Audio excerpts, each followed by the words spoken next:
Contract wife की जीवनसाथी भाग 11. अहो, ती हळूच कुजबुजली आणि त्याच्या केसामधून हात काढला. तिच्या स्पर्श बंद होताच त्याने डोळे उघडले आणि तिच्याकडे पाहिलं. ती लांब होऊन डोकं खाली घेऊन बसली होती. काय झालं समजेल का मला? आर्यन चिडून म्हणाला. ते ते ना काय झालं म्हणजे मला असं नव्हतं करायचं, पण चुकून झालं. मी मुद्दाम नाही केलं खरंच. अन्वी भरलेल्या डोळ्यांनी म्हणाली. काय नाही केलं? मला नीट सांगितल्याशिवाय कसं समजेल? तो अजून पण चिडलेल्या टोनमध्येच म्हणाला. तुम्हाला ना जी ॲलर्जी झाली ती माझ्यामुळेच झाली. पण मी मुद्दाम नाही केलं. त्याने तिच्याकडे निर्विकार चेहऱ्याने पाहिलं. कारण आता झालेल्या गोष्टी उघडून काय करणार होता तो? पण कारण तर जाणून घ्यायचं होतं ना त्याला. मला कारण समजेल का असं मी काय केलं? ज्याच्या तू असा सो कॉल्ड बदला घेतला? तो एक भुवई उडवत म्हणाला. मी तुमच्या जेलमध्ये ॲलोवेरा, ग्लिसरीन आणि ऑइल मिक्स केलं होतं. ती डोळे बंद करत म्हणाली. काय? आणि का? काय केलं होतं मी तुला आणि म्हणून सकाळी एवढं टक लावून पाहत होतीस का? आर्यन रागात म्हणाला. तुम्हाला असं समजलं मी तुम्हाला पाहत होते. अन्वी बारीक डोळे करत म्हणाली. ते म्हणजे हे आपलं म्हणजे आपण एकाच रूममध्ये राहतो आणि रोज तर कधी पाहत नाहीस. आज अचानक एवढं टक लावून पाहत होतीस म्हणून लक्षात आलं ते. तुम्ही हेअर वॉश केलंत का? तिने काळजीनं विचारलं. हो, म्हणजे ते डॉक्टरनी सांगितलं आहे, पण मला उठायला कंटाळा येतोय. तो लहान मुलासारखं म्हणाला. तो होताच आळशी आणि ती तेवढी कामसू रोजच्या त्याच्या वागण्यावरून समजलं होतं. ते आठवून ती गालात हसली. आता हसायला काय झालं? आर्यन चिडून म्हणाला. तुम्ही रोज पण आंघोळीला जाऊ का नको, आज राहू दे असं म्हणत असता. रविवारी पण उशिरा यासाठी उठता ना की लवकर आंघोळी करावी लागणार नाही. अन्वी हसत म्हणाली. तुला कसं समजलं? त्याने आश्चर्याने विचारले आणि ती जोरात हसायला लागली. अहो, तुमचा चेहरा पहा. तुमचं हे वागणं घरात सगळ्यांना माहिती. ते सगळं जाऊ दे. तुम्हीच हेअर वॉश करा. मी जाते असं चांगलं वाटत नाही. मी इथे आलेलं. मागून मनीषसोबत आले. ती उठत म्हणाली. आर्यन म्हणाला. हेअर वॉश मी करतो, पण तू हे का केलंस सांगितलं नाहीस? आणि ती जागेवर थांबली. ते ना काय झालं म्हणजे त्या दिवशी तुम्ही माझ्या सिरमची बॉटल खाली फेकली होती आणि परत तुम्ही उचलून पण नाही ठेवली. मग मग ना मला राग आला. कारण माझ्या वस्तू कोणी खराब केलेलं मला अजिबात आवडत नाही. म्हणून मग मी असं केलं. पण मला तुम्हाला असं त्रास नव्हता द्यायचा. तुम्हाला वाटतं का मी मुद्दाम करेल? बोला ना प्लीज. अहो, खरंच मी मुद्दाम नाही केलं तुम्हाला. ॲलर्जी आहे माहिती असतं ना मला तर मी दुसरं काही तर खुरपत केली असती, पण असं काही केलं नसतं. तिने एका दमात त्याला सगळं सांगितलं. तिचं शेवटचं वाक्य ऐकून तो तिला बारीक डोळे करून पाहत होता. नमुना. मनातच तो तिला बघून म्हणाला. काही म्हणालात का? ती त्याला बघत म्हणाली. काही नाही, पण दुसरं काहीतरी करून मला त्रास दिलाच असता. आणि त्रास मला होतोय. तू का रडतेस? आणि परत येऊन बस आणि बोल. आर्यन तिला उभं पाहून म्हणाला. अन्वी म्हणाली. एम्प्लॉई आहे ना म्हणून बस म्हणता का वाईफ म्हणून? आर्यन म्हणाला. सध्या तू माझी खोडी काढली आहेस. आपण पहिल्या त्याबद्दल बोलू. ते सगळं मी सांगते. पहिलं तुम्ही उठता का? तुम्ही हेअर वॉश करून घ्या. हो, पहिलं अजून काहीतरी होईल. आणि मेडिसिन काय दिलं आहे ते सांगा मला. मी तुम्हाला देते रोज औषध. ती त्याच्याजवळ परत येत म्हणाली. तो उठून उभा राहिला. ओके, पण मी हेअर वॉश करणार नाही. चूक तुझी आहे ना, मग तूच सुधारायची. तो मिश्किल हसत म्हणाला. करेन मी. चला, पण वॉशरूममध्ये बाहेर आहे ना, मग तुम्हाला बाहेर जावं लागेल. ती दरवाजाजवळ आज जात म्हणाली. त्याने पटकन तिच्या मनगटाला पकडून जवळ ओढले. तिने पटकन स्वतःला सावरले. आर्यन म्हणाला. बॉस म्हणून करतेस का? नवरा म्हणून? सध्या तुम्हाला माझ्यामुळे त्रास झाला आहे त्यासाठी. असं म्हणत तिने नाक मुरडलं. त्याच्या हातातून स्वतःचा हात काढून घेतला. ओके, इथे कॅबिनमध्ये वॉशरूम आहे, तिथे चल. असं म्हणत तो वॉशरूमकडे निघाला. कॅबिनला रूम आणि रूमला कॅबिन केली आहे. आणि यांच्याकडे आर्किटेक्चरची टीम काम करते. ती मागून जात पुटपुटली. तो गालात हसला आणि वॉशरूममध्ये गेला. ती मोठे डोळे करून बघत होती. अहो, काय करताय? नको नको, मी जाते. तुम्ही प्लीज स्वतः वॉश करा वाटलं तर. दुसरी शिक्षा द्या मला. मला ना जाऊ द्या. ती डोळ्यावर हात ठेवत म्हणाली. आणि तो हसू कंट्रोल करत तिला बघत होता. ओके, मी नाही काढत शर्ट. पण तुला मी खरंच बोलावलं नाही. तू जाऊ शकते. तो तिची मज्जा घेत म्हणाला. आणि औषध? नको, तुमचं होऊ दे, मी थांबते. ती वॉशरूममधून बाहेर येत म्हणाली. मिस अन्वी, यासाठी आमची कंपनी पे करत नाही. तो जरासा रागात म्हणाला. आणि ती त्या बरं पुढे काही न बोलता निघून गेली. आणि तो जाणाऱ्या तिला कन्फ्यूज होऊन बघत होता. ती कॅबिनच्या बाहेर पडली. स्वतःला समजताच काय? फक्त हा प्रोजेक्ट संपूपर्यंत, नंतर तर मी काय तुमचं तोंड पण बघणार नाही. मला पहिलं माहिती असतं तर मी इथे काम केलंच नसतं. ती बडबड करत स्वतःच्या टेबल जवळ आली. काय ग ये, जाताना रडत काय गेली, येताना बडबड करत काय आली? पूर्वा तिला बडबड करताना म्हणाली. काय नाही, थांब मी फ्रेश होऊन येते, म्हणत अन्वी निघून गेली. तोपर्यंत पूर्वाचा फोन वाजला. तिने स्क्रीनवर नाव बघत चिडून फोन उचलला. काय आहे? हे बघ, मी आपल्याबद्दल नाही बोलणार. मग कोणाबद्दल बोलणार? अगं मिठू आणि आर्यनबद्दल बोलायचं आहे.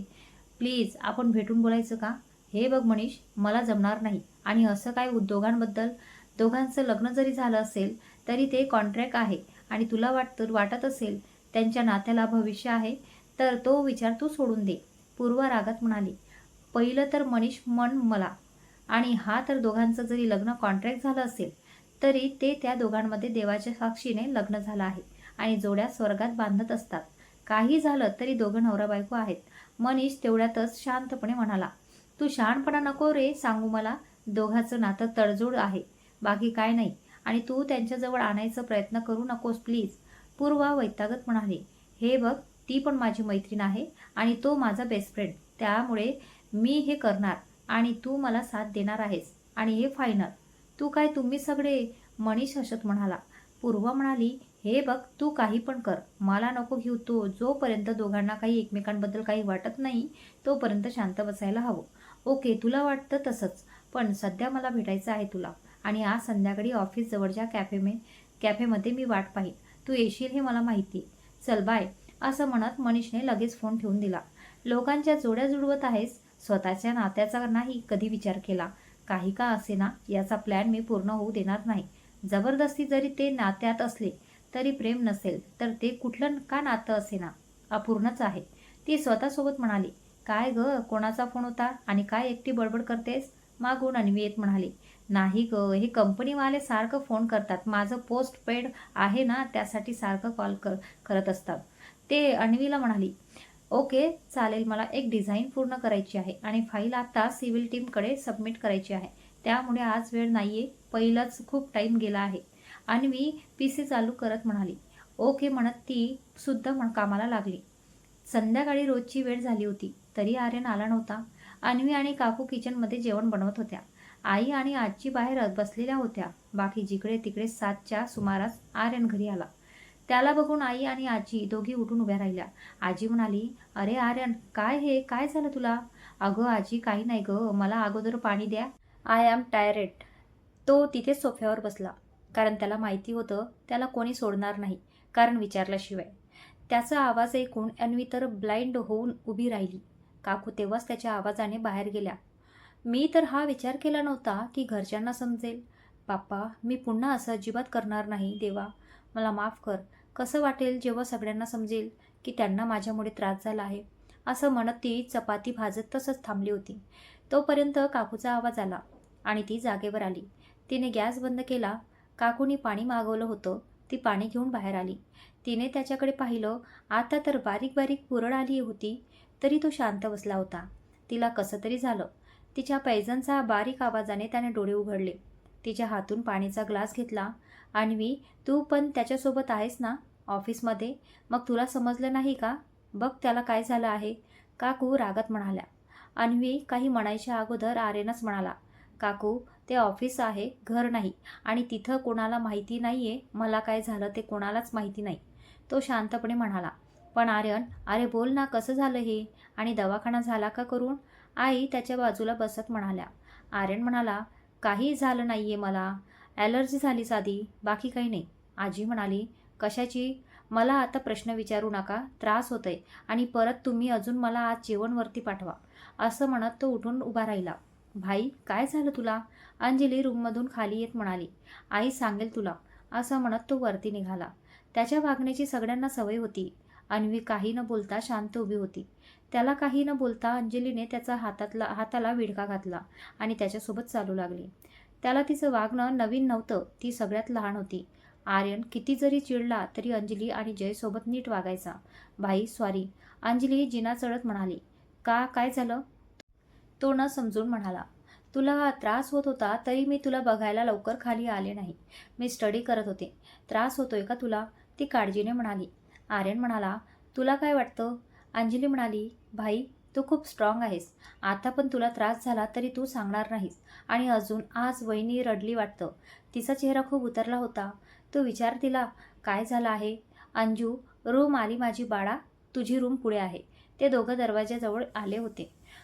सॉरी, चालले मी. हे काय? तू जेवण नीट कर आणि औषध घे, मी जाते, असं म्हणत तिने त्याला मिठी मारली.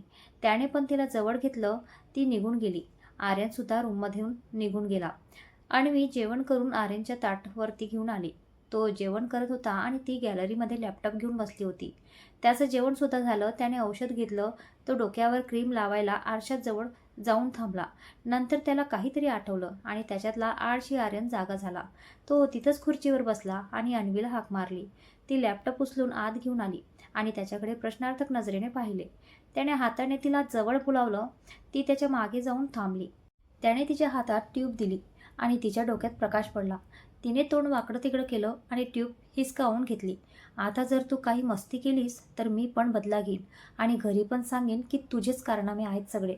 तो असं म्हणत त्याने डेव्हिल स्माईल केली. अच्छा बच्चू, माझ्यासोबत पंगा, या अन्वीसोबत? एवढी अजून कोणाची हिंमत झाली नाही की त्याने मला धमकी द्यावी. इसका बदला लिया जाएगा, ती गालात हसत मनात म्हणाली. कामावर लक्ष द्या आणि मनातल्या मनात नंतर बोला, तो तिला आरशातून बघत म्हणाला. असं म्हणत तिने त्याच्या केसांमधून हलके हलके हात फिरवत क्रीम लावत होती. त्याचे केस दाट कुरडे आणि सिल्की असल्याने डोक्याचा भाग हाताला लवकर लागत नव्हता. तरी ती लक्ष देऊन डोक्याला क्रीम लावलं. जाऊन हँड वॉश करून आली आणि त्याच्या हातात ट्यूब दिली. जो आत्तापर्यंत तिच्या लांब सडक नाजूक बोटांचा स्पर्श अनुभवत होता, तो ती निघून गेल्यावर भानावर आला. त्रास होत असला तरी तो काहीच रिॲक्ट नव्हता होत. मर्द को दर्द नाही होता ना. डोकं त्याला खूपच खाजवावं वाटत होतं. पण इन्फेक्शन झालं तर म्हणून तो चुपचाप त्रास सहन करत होता. तुमचं कपाट तिथं पण लावा, असं म्हणत ती सोफ्याकडे निघाली. तो गरकन मागे वळला आणि तिला परत जवळ ओढले. ती बेसावत असल्याने त्याच्याजवळ ओढली गेली. तिने हातात त्याच्या हातातून सोडवून घेतला. मिस्टर आर्यन, हे दुसऱ्यांदा होतं. मला असं टच करायचं नाही. शेवटचं सांगते. बोलायचं असेल तर नीट हाक मारत जा. देवाच्या कृपेने दोन्ही कान माझे साबूत आहेत. पुढच्या वेळी 4 फूट लांब राहायचं बोलताना, अन्वी रागात म्हणाली. तो ताडकन उठला. ट्यूब टेबलवर आपटली आणि जोरात खुर्ची धडकली. काय म्हणाली तू? म्हणायचं काय आहे तुला की मी कसं पण टच करतो आणि यावर मी तुला एक्सप्लेन करणार नाही की मी कसा टच करतो, पण माझ्याबद्दल बोलताना करताना 100 वेळा विचार करायचा. Got it. तुझ्यासारख्या 56 पडलेत. तो बडबड करत गॅलरीमध्ये निघून गेला. ती त्याला रागाने बघत होती. राक्षस, चिडका बिब्बा, समजतो काय स्वतःला? म्हणे 56 पडलेत, त्या पण माझ्यासारखी मी एकटीच आहे. स्वतःला हँडसम हक समजतात काय माहिती. कधी बघू तेव्हा रागीट तोंड करत फिरतात आणि त्या ऑफिसमधल्या मुली असल्या रॅगीट माणसावर मरतात. काय म्हणे क्रश आहेत ते पण हे यांच्यासोबत राहून सांगा समजेल. जाऊ दे, माझी कर्म कहाणी मलाच माहिती. जैसे भी है मेरे पती परमेश्वर आहे, असंच म्हणायची पाडी आहे आता, बाकी काय नाही. असं बडबड करत ती झोपायला निघून गेली. ती जरा रागात मोठ्याने बोलत होती, त्यामुळे त्याला ऐकू गेलं सगळं. सुरुवातीला त्याला राग आला, पण तिची पुढची नौटंकी ऐकून त्याला हसू पण आलं. त्याने सवयीप्रमाणे केसमधून हात फिरवला आणि डोकं परत दुखायला लागलं. आर्यन, बिहेव. ती कधी कधी बालिशप्रमाणे वागते, त्याप्रमाणे तू पण वागतोय. चल, काय तुझं? ती कोणी नाहीये तुझी. तिने तुझी हेल्प केली कारण चूक तिचीच होती ना. खरं तर तू शिक्षा द्यायला हवी तिला, कारण तुला केवढा त्रास होतोय. आणि परत वरून घरच्यापासून वाचवलं तिला. तिला तुझ्या लाईफमध्ये येऊन असे किती महिने झालेत. तो स्वतःसोबत भांडणात होता. माहिती मी चुकीचा वागलो आणि तिच्या चुकीची शिक्षा द्यायला हवी, पण ती रडत आली मला कॅबिनमध्ये भेटायला आणि तिने मला हेल्प केलीच की. असं काय अजून शिक्षा देऊ? आणि काकू पहिला तिला रागवल्या परत माझ्यामुळे. रागवू नये म्हणून मी तिची हेल्प केली, बाकी काही नाही. तो स्वतःसोबत बडबड करत होता, स्वतःला प्रश्न विचारत होता आणि स्वतःला उत्तर देत होता. तो रूममध्ये आला. अन्वी झोपली होती. त्याला हेच अपेक्षित होतं, कारण ती रोज लवकर झोपायची. तिला सकाळी लवकर उठायला लागायचं. ती रोजप्रमाणे पूर्ण पांघरून डोक्यावर घेऊन झोपली होती. आणि एकसारखी न हलता झोपली होती. आज पण त्याला झोपलेली ती दिसली नाही. आज जरा जास्तच इच्छा होती त्याला बघायची. पण त्याने मनाला आवर घातलं आणि तिने त्याला अगोदर बोललेलं आठवलं. तो पटकन बेडवर येऊन झोपला. पेन किलर खाल्ल्याने त्याला आता त्रास होत नव्हता. तो पण थोडा वेळ इकडे तिकडे कूस बदलत झोपून गेला. मध्ये 3-4 दिवस असंच निघून गेले. आर्यनसुद्धा 3-4 दिवस घरी राहून काम करत होता. त्याचा त्रास पण आता कमी झाला होता. सकाळी सगळे जमले होते. अन्वीची पुढची टर्ममेंट जवळ आल्याने तिला आज उशीर होणार होता. बाकी सगळे नाश्त्याला बसले होते आणि आर्यन वरतीच होता. आजी, प्लॅन काय आहे आता? तर भाई पण नीट झाला आहे ना? तर डिनर डेटवर पाठवायचा प्लॅन काय आहे? काहीतरी विचार केला का नाही? जय आजींना म्हणाला. मी काय म्हणते, दरवेळी मीच बोलते. आता तर त्याला माझे प्लॅन समजतात. पण तर त्या अगोदर मी म्हणते आपण महेश, आर्यनचे बाबा, त्याच्यासोबत बोलायला लावू. आजी त्यांच्याकडे बघत म्हणाल्या. बाबा म्हणाले, मीच रागावून सांगितलं की ऐकेल तो. सध्या त्याला ऑफिसमध्ये लोड आहे, तो जाणार नाही. 2-3 दिवसात बघू. अन्वीसोबत पण बोलावं लागेल, कारण दोघं अजिबात नवीन लग्न झाल्यासारखे वाटत नाहीत. म्हणजे बघा, अन्वी आपल्यासोबत किती छान रुळली. त्यांचा लग्नाला महिना होत आला. मान्य आहे की आर्यनचा स्वभाव तापट आहे, पण अन्वी पुढाकार घेऊ शकते. नात्यात कधी कधी वाटतं आपण दोघांवर जबरदस्ती केली का लग्नासाठी. आई काळजीने म्हणाल्या. तुला असं वाटतं का मी न विचारता निर्णय घेईल? त्याच्यासोबत त्याच्या कलेने नाजूक साजूक बायको सोबत तो राहणार नाही. अन्वी त्यांच्यासारखीच आहे. जेवढी आपल्यासोबत प्रेमळ आहे तेवढीच रागीट. दोघेही एकमेकांना नक्की सांभाळून घेतील. आता तर ते नात्यात बांधले गेलेत. त्यांना तर नात्याच्या पलीकडे जाऊन एकमेकांना सोबत करायची आहे. आजी आईंना समजावत म्हणाल्या. आई म्हणाली, तिचा स्वभाव पाहता खरंच ती अन्याय वगैरे होत असेल तर सहन करणाऱ्या मधली नाहीये. पण दोघांनी नीट राहावं एवढंच वाटतं. काळजी करू नकोस, आजी असं म्हणत नाहीत तोपर्यंत अन्वी ओरडतच घरात आली. जय जय जय जय करत. नंतर सगळ्यांना बघितल्यावर तिने हळूच जीभ चावली. ते काय ना, सवय आहे. अगोदर आतीच्या नावाने हाक मारत असायची आणि आता जयच्या. ती हळूच म्हणाली. आजी म्हणाली, हा पण झालं काय? मी सांगतो की जय हसत म्हणाला. ओके, तूच गेस कर. आणि मी किचनमध्ये जात म्हणाली. आज जाऊन हात धुतले आणि पाण्याची बॉटल ठेवून बाहेर आली आणि खुर्चीवर बसली. ओके, तर सांगतो. मिठू वहिनीचं बेडगाव टर्मनेंट नंतरसाठी तिचं सिलेक्शन झालं आहे आणि मॅचची डेट आहे 2 महिन्यानंतरची. बरोबर? वीर डोळे मिचकावत अन्वीकडे बघत म्हणाला. यस म्हणत तिने जयला हाय फाय केलं आणि सगळे खुश झाले.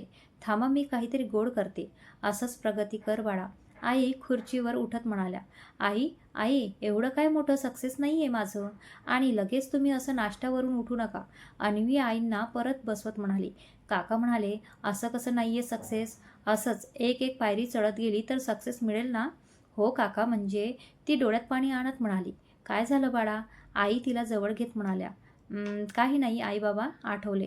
त्यांना मला फुटबॉल खेळत बघायचं होतं आणि मला त्यांच्या चेहऱ्यावरचा आनंद पण नाही बघता आला. आणि काका काकूंना कधीच माझ्याबद्दल काहीच वाटलं नाही. उलट त्यांना आवडत नाही मी खेळलेलं. ती डोळे पुसत म्हणाली.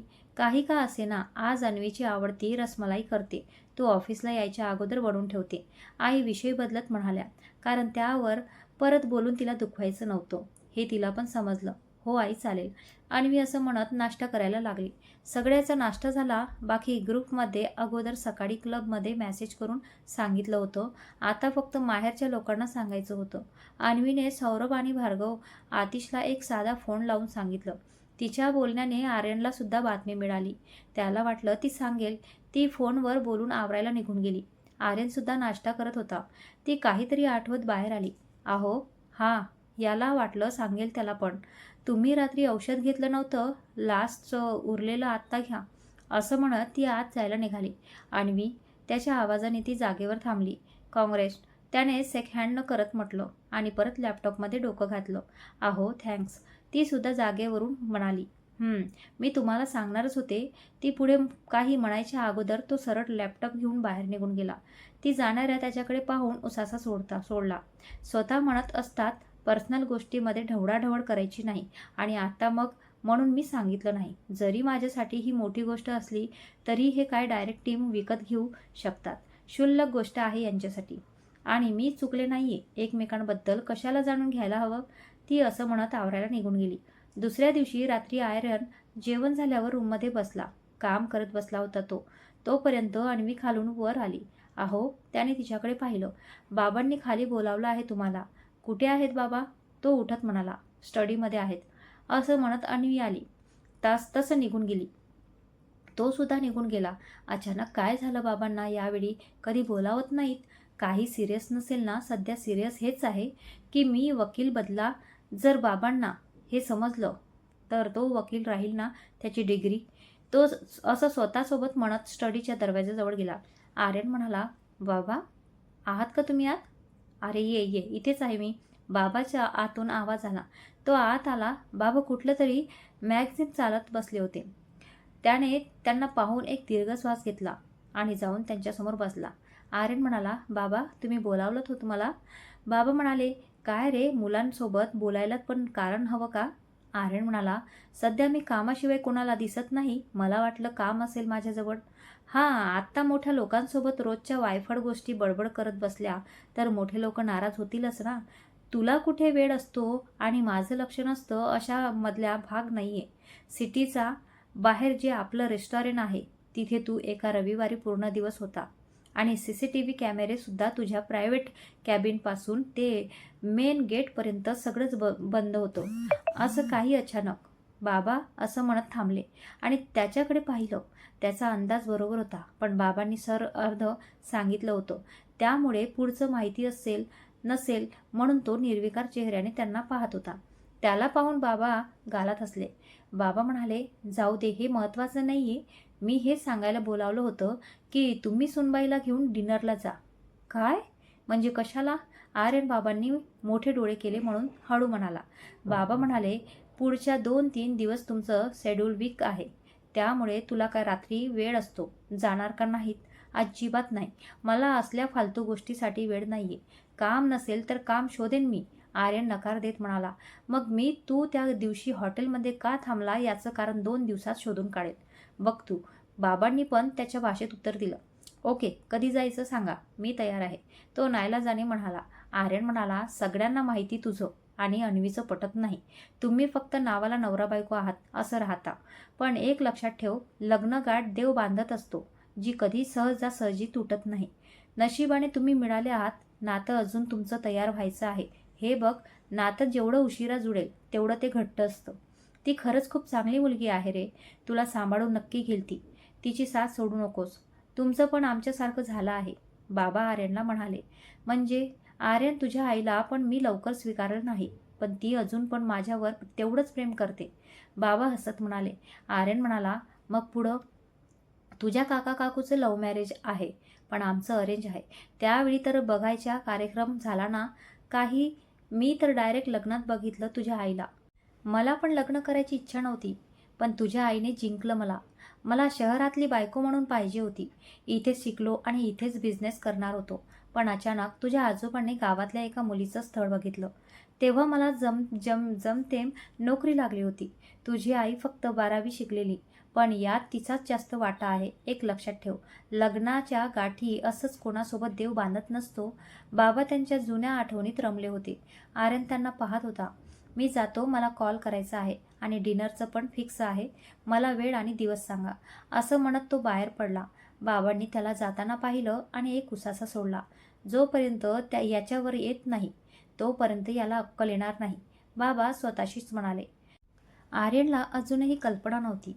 ज्या डिनरसाठी तो नाईलाजाने होकार देत होता, तीच ट्रीप त्याच्या आयुष्याचं संपूर्ण चित्र बदलणार होती. पण त्याआधी अन्वीसोबत अशी एक घटना घडणार होती जी त्यांच्या नात्याला कायमचं वेगळं वळण देणार होती. नेमकं काय घडलं जाणून घेण्यासाठी पहा पुढचा भाग. आजचा हा भाग तुम्हाला कसा वाटला कमेंटमध्ये नक्की कळवा आणि व्हिडिओला लाईक आणि शेअर करा. चॅनलला सबस्क्राईब करा. भेटूया पुढील भागात. धन्यवाद.